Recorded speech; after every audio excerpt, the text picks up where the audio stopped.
বন্ধুগণ, আমরা আজকে দেখব শুকনো চাল দিয়ে কিভাবে এরকম খইয়ের মতো লম্বা খইয়ের মতো বানায় মেশিন দিয়ে।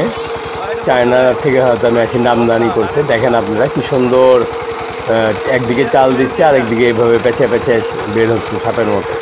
এটা এক পদে খইয়ের মতো বলা চলে। এটা আপনি চিনি দেওয়া পাক দেওয়া খাইলেও ভাল লাগে, আবার চালের সাথে একটু লবণ একটু মরিচের গুঁড়া দিলে খাওয়ার সময় খুব ভালো লাগে, বা একটু ম্যাগি মশলা দিয়ে দিলেন ভাঙানোর সময়। কিন্তু চিনি দেওয়া যাবে না, চিনি দিলে আঠা হয়ে যাবে, মেশিন সার্ভিস দেবে না। দেখেন কী সুন্দর বেরোচ্ছে।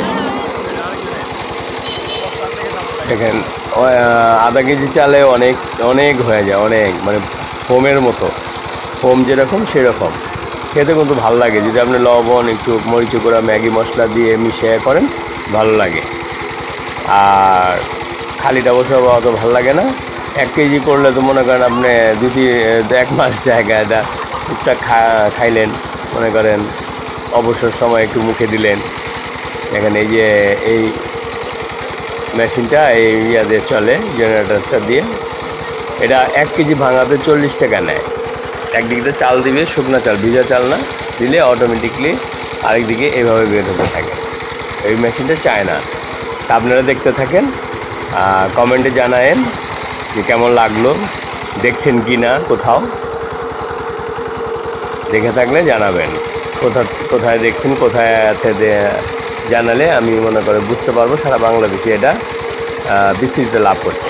তবে এই মেশিনটা বেকার যারা আছেন তারা কিন্তু মেশিনটা সংগ্রহ করে আপনারা এই কাজটা করতে পারেন। কারণ 1 কেজি চাল এরকম করতে 3-4 মিনিট লাগে না।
বন্ধুগণ, দেখেছেন কি সুন্দর চালের খই হয়েছে, পেঁচে পেঁচে সাপের মতো, অনেক মজা লাগে খেতে।